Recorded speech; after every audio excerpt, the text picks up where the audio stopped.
गोटाए नई कूलिया गाँटाए थाए।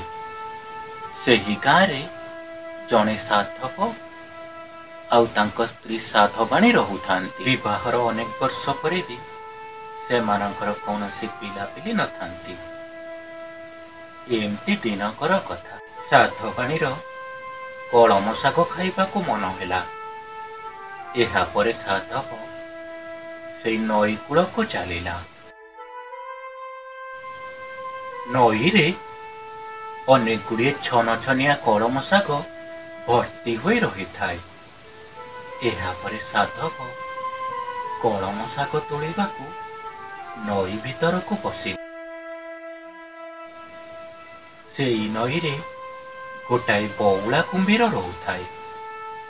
साधव जेमती नई भीतर को पशिछि बौला कुंभीरटी तार गोड़ को कामुड़ी धरिला। अरे अरे मो गोड़टा को गोटाए किए कामुड़ी धरिलानी। मु तते आज नई भीतर टाणी खाइबी। अरे बापरे मरी गला आज मनीष। हे प्रभु तुम्हें ही एका सह भरोसा। एहा परे डरी डरी साधवटी कुंभीर को कहिला, ए कुंभीर भाई तुम्हें मते खाओनी। घरे मोर स्त्री एकुटिया, से मोर बाट को चाहि बसी थिबो। मु कलम शाग नहीं गले सीए खाइबो। तार पिलापिली हेबार अछि। मोर जदि किछि होई जाय से आउ बंची रही परिबनी। एहा परे कुंभीर कहिला, तेबे मु तते छाड़ी देबी, किंतु गोटाए शर्त रे तोते आज एठारे सत्य करिबाकू हेबो। कुंभीर मुहरु एतक शुणी साधवर टिकिए साहस पशिला। एहा परे से कहिला, हाँ हाँ मु निश्चय सत्य करिबी। कुह तेबे तुमे कौन चाह।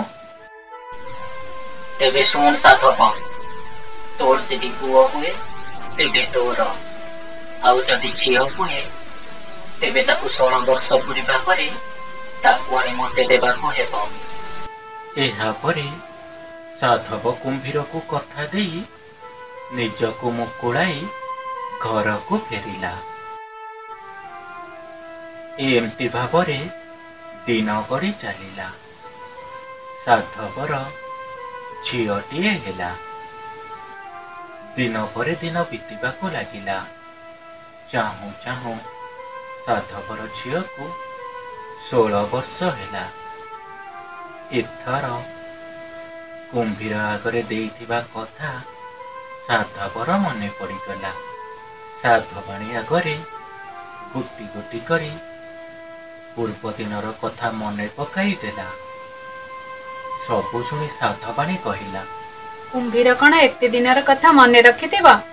तुमे आउ पछ कथा मने पकाओनी, देखिबा किछि हबनी। दिने एमती भावरे किछि दिन परे नदी कूଳରେ साधवर कुंभीर सहित भेट होइगला। एहा परे कुंभीर साधव को कहिला, ए साधव, एबे तो झियो 16 वर्षर होई गलानी। विलंब न करी ताकू जेते शीघ्र पारुछु मो पाखरे आनी देई दे, न हेले मु तोर पूरा परिवार को खाई देबी। बिचरा साधव से दिन मन दुखरे घर को फेरिला। साधवाणी आगरे गोटी गोटी करी सबू कहिला। ता पर दिन झियो को मामू घर को बुलाई नेबाकू कही साधव ताकू कुंभीर निकट को नहीं चलिला। से दुहे जेमती भावरे जाई नदी निकटरे पहुंचीचंती। नदी रे फुटिथिबा पद्म फूलर गोटाई तोड़ी आनी देबाकू साधवर झियो तार बापा को कहिला। एहा परे साधव कहिला, अरे माँ, खूब कम पानी रे तो पद्म फुटिची। तू जा पानी रे पसी गोटाई फूल तोड़ी आने। मो ऊपरे एइठारे ही ठिया होइछि। जा माँ जा। एहा परे पद्म फूल तोलिबाकू साधवर झियो पानी भीतर को पशिला। झियोटी जेपरी भावरे ଆଣ୍ଠୁଏ ପାଣିରେ ପଶି ପଦ୍ମ ଫୁଲଟିକୁ ତୋଳିବାକୁ ବସିଛି, ଫୁଲଟି କିଛି ଦୂର ଘୁଞ୍ଚିଗଲା। ଆଣ୍ଠୁଏ ପାଣିରେ ହୋଇଲି ମୁଁ ବାପା, ପଦ୍ମ ଘୁଞ୍ଚି ଘୁଞ୍ଚି ଯାଉଛି। ଏହାପରେ ପଦ୍ମ ଫୁଲଟିକୁ ତୋଳିବା ପାଇଁ ସାଧବର ଝିଅ ଅଣ୍ଟାଏ ପାଣିରେ ପଶିଲା। ଦେଖୁ ଦେଖୁ ପଦ୍ମଟି ପୁଣି ଟିକିଏ ଦୂରକୁ ପାଣି ଭିତରକୁ ଘୁଞ୍ଚିଗଲା। ଅଣ୍ଟାଏ ପାଣିରେ ହୋଇଲି ମୁଁ ବାପା, ପଦ୍ମ ଘୁଞ୍ଚି ଘୁଞ୍ଚି ଯାଉଛି। କି କହିବି ମା, କି କହିବି ଆଲୋ, ତୋ ମା ତ କଳମ ଖାଇଛି, ତୋ ମା ତ କଳମ ଖାଇଛି। ଏହାପରେ ପଦ୍ମ ଫୁଲଟିକୁ ତୋଳିବା ପାଇଁ ଝିଅଟି ବେକେ ପାଣିରେ ଯାଇ ପହଞ୍ଚିଲା। ଏହାପରେ ପାଣି ଭିତରେ ଲୁଚି ରହିଥିବା କୁମ୍ଭୀରଟି ଝିଅଟିକୁ ପାଣି ଭିତରକୁ ଟାଣି ନେଇଗଲା। କୁମ୍ଭୀରଟି ଝିଅଟିକୁ ନେଇ ତାର ମହଲରେ ତାକୁ ରଖିଲା।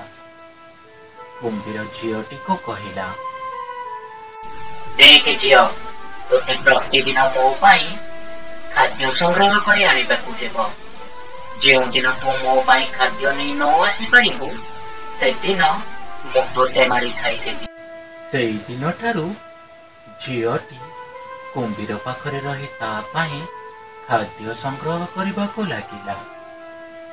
ଏମିତି ଭାବରେ ଗୋଟାଏ ଦିନ କୁମ୍ଭୀରଟି ଝିଅଟିକୁ କହିଲା, ଆଜି ମୋର ମଣିଷ ମାଂସ ଖାଇବାକୁ ମନ ହେଉଛି।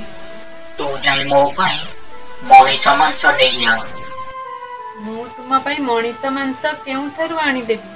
ତେବେ ଠିକ ଅଛି, ତୁ ଯଦି ମୋ ପାଇଁ ମଣିଷ ମାଂସ ନ ଆଣିପାରିବୁ, ମୁଁ ଆଜି ତୋତେ ଖାଇବି।